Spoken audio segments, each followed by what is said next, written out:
Hi everyone, Sandman here. This video is brought to you by a donation from Robert, and he left me a lengthy comment, so please be patient. Here's what Robert has to say. Hey Sandman, my topic is about red pill rage, and the void that comes right after it.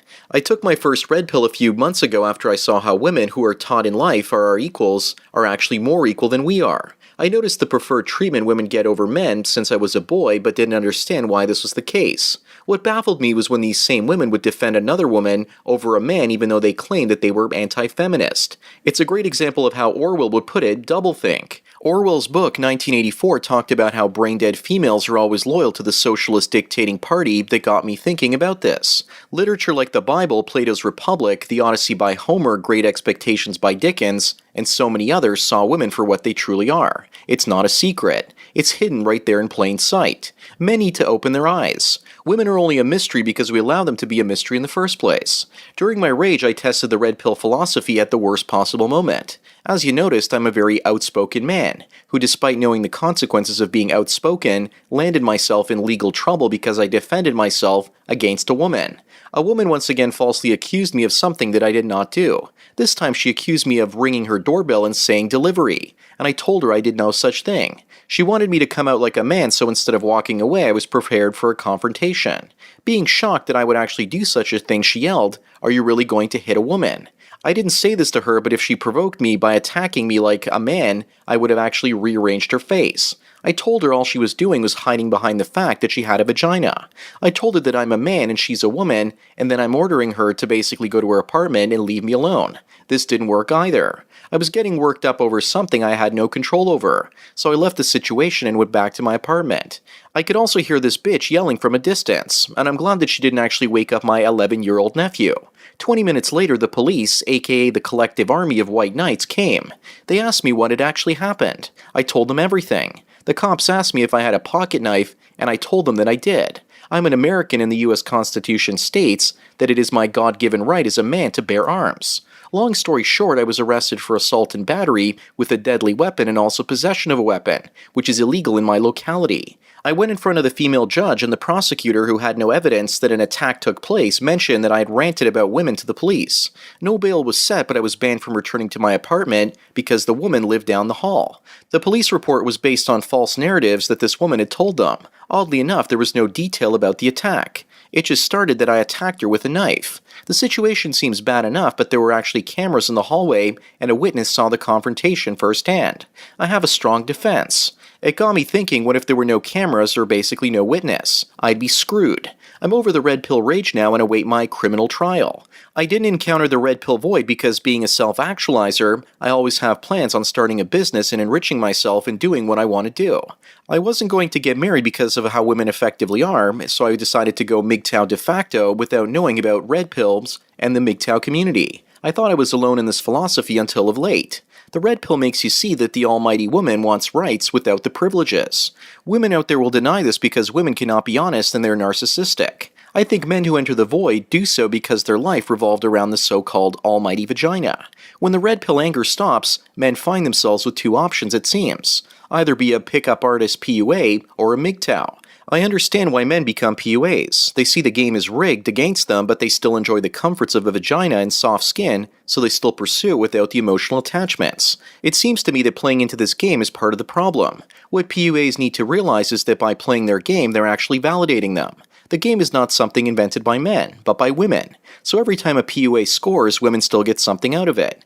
Women don't really lose when they encounter a PUA. Women still get a man's resources and get to ride the cock carousel. MGTOW, on the other hand, is a pure protest because it's true liberation. PUAs need to see that. I haven't had sex in 6 years. The mind free of sex is a powerful machine. Sex hinders it. You already know this, Sandman, because you mentioned this topic in your Gods of MGTOW series. Men do amazing things without women. The lesson is simple. You must remember to prepare for the consequences of your actions when going through the red pill rage. I confronted a woman and she got the white knights to do her evil bidding. By the way, this woman was arrested numerous times. She was arrested for prostitution, assault, and battery on a police officer, assault and battery on an elderly, and also other minor charges. This woman also dates a level 3 sex offender. I found his Facebook and reported it to Facebook, and they took it down because Facebook's terms of service say that sex offenders are not allowed to use the service. I'm not usually the type of person that's passive-aggressive, but I made an exception in this case, because he sodomized a child, and he shouldn't be allowed to use social media. I also want to thank you for suggesting Esther Wheeler's book, The Manipulated Man. This should be required reading in all schools, and I'm going to have my 11-year-old nephew read this as well. This book is a true confession by a woman about women. Also, I'm religious and the Bible doesn't forbid the use of sex robots. In fact, the premise of sex robots is purely logical. Personally, I prefer to go back to the times where no-fault divorce didn't exist, and the patriarchy once again becomes the norm. There are obvious reasons why the man is supposed to be the king of his castle. I think the old system will return. Women are debtors of society, and when the world has its great economic meltdown, it will be men who will awaken to this fact and restore order. Well, Robert, thanks for your donation as well as your topic request. What you say basically gets me thinking about the idea of the red pill void after the red pill rage subsides.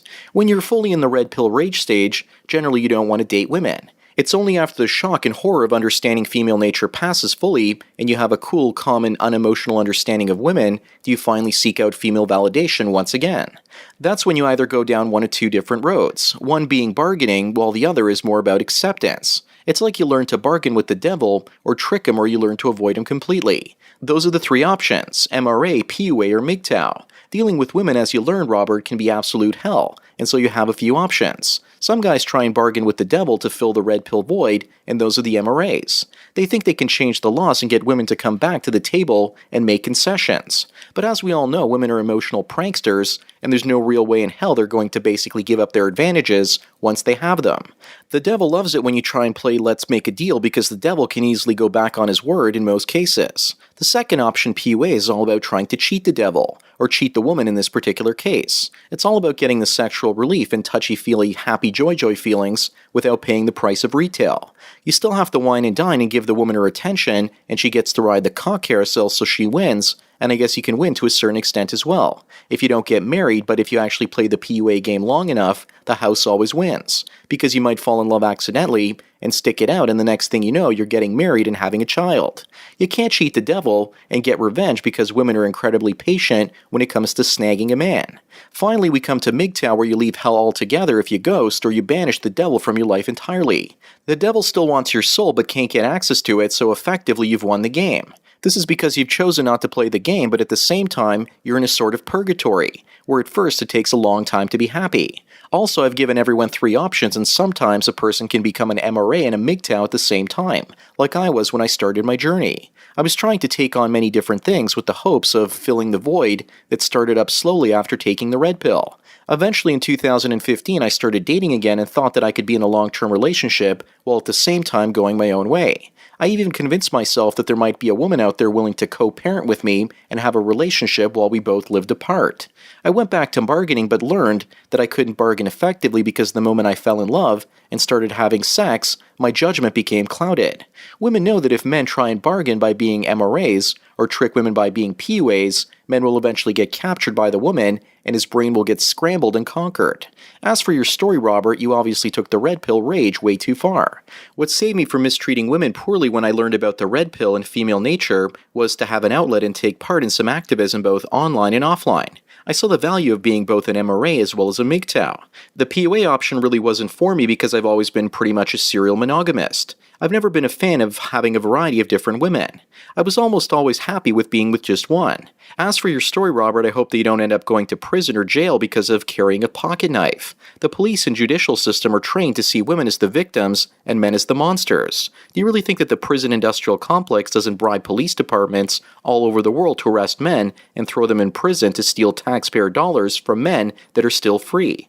I don't find it all that shocking that even with video evidence most likely showing you never actually took out your pocket knife out of your pocket, They're basically proceeding with a criminal trial against you. I'm sure you'll be fine so long as the judge allows you to show the video of you in the hallway showing him or her that you didn't do anything wrong as evidence. Your red pill rage also sounds like it's gone as well. There are plenty of men going their own way out there that came from MRAs as well as PUAs. MGTOW 101 used to be a PUA and dropped the title and went his own way. As I mentioned earlier, I was into men's rights activism, and then I went my own way as well. I just want to clear things up that there's actually a third option besides PUA and MGTOW. That's MRA and it's not better than either of these two. PUA is slightly better, as I said a little bit earlier. If anyone has any other ideas for filling the red pill void after the red pill rage, I'm all ears and you can actually put them in the comments section down below.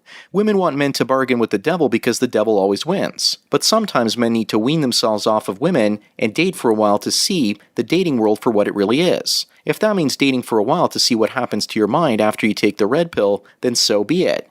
I found it useful to date after the red pill rage. That way women no longer remain a mystery, and I can understand and cement my reasons for becoming a MGTOW in the first place. Just to recap, after taking the red pill and working your way through the red pill rage, a man has three options. You can either bargain with the woman, which means becoming a men's rights activist. He can try and trick women by becoming a PUA, or he can avoid the game entirely, which means going his own way. The only way to beat the devil is not to take any part. Women attacking MGTOWs is all about sowing the seeds of discontent in men that have basically already gone their own way. The hope is that men will become PUA or even MRA.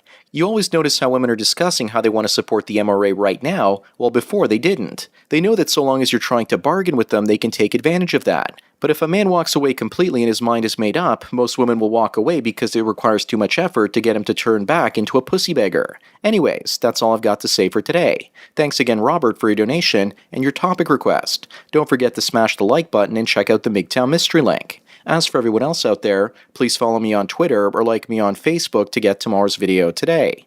Thanks for taking your daily dose of red pills. And remember, a red pill a day keeps the she-devils away. So enjoy the rest of your day, and cheers.